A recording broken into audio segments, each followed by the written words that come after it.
بسم الله الرحمن الرحيم. ازيكم حبايبي؟ عاملين ايه؟ وحشتوني والله.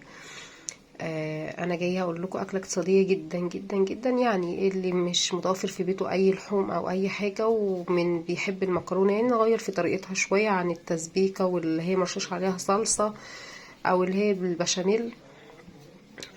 هقول لكم على الطريقه ديت. مكرونه مسلوقه،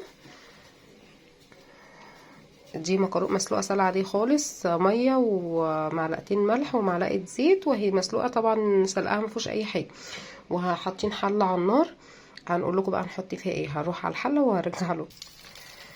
انا حطيت حله على النار، بس النار تبقى شعله، ما تعلوش النار خالص عليها عشان المكرونه ما تلزقش والطعم يغير.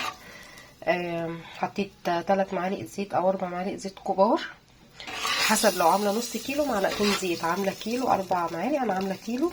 ورشه فلفل اسود و2 مكعب ماجي. انا الكميه دي 2 مكعب ماجي. حاطه 2 مكعب ماجي. مرقه دجاج اللي هي اللي بنكهه الفراخ، اللي بيحب باللحمه يخليها بنكهه اللحمه. و4 معالق زيت كبار ورشه فلفل اسود. لو على نص كيلو معلقتين زيت كبار، واحده ماجي بس، رشه فلفل اسود.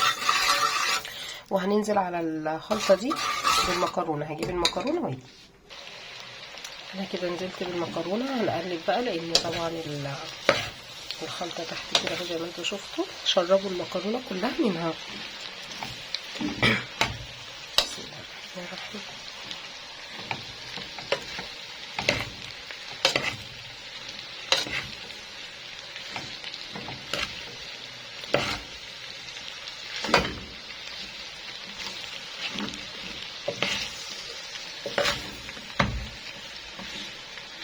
هي بتطعم كلها والله العظيم. لو ولادكم بيحبوا الاندومي، جربوا بقى الطريقه دي في المكرونه الاسباجيتي،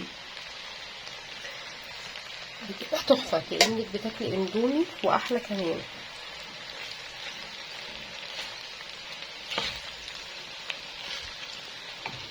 انا هقلبها بقى كلها، خليها تتشرب كلها كده وارجع لكم تاني.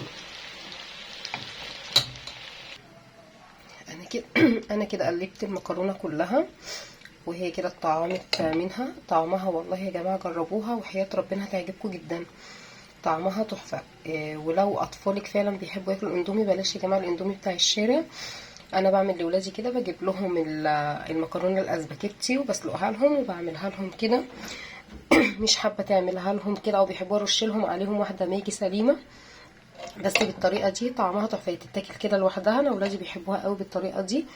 لما بنزهق من المكرونه اللي هي المسقوطه في الصلصه او كده، بعملها لهم بالطريقه دي. وبعمل صلصه لوحدها بتبقى الطعم تحفه. صلصه اللي هي بالثومه، انا عاملاها اهي. وهغرف دلوقتي واوريها. انا كده غرفت المكرونه وحطيت عليها، رشيت عليها الصلصه تعملوها بالثومه. مع التكه اللي انا عملتها دي والله بتبقى تحفه. جربوا المكرونه. سيحوا الماجي مع الزيت، حسب بقى ما انتوا حابين الزيت كتير قوي، بس الله يخليكم ما تكتروش الماجي. لو كيلو مكرونه، 1.5 ماجي او 2 بالكتير قوي.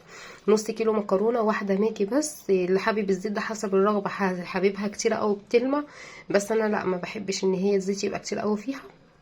ورشه فلفل اسود. اكتر من كده ما تحطوش عشان طعمها ما يبص وتبوخوا طعمها.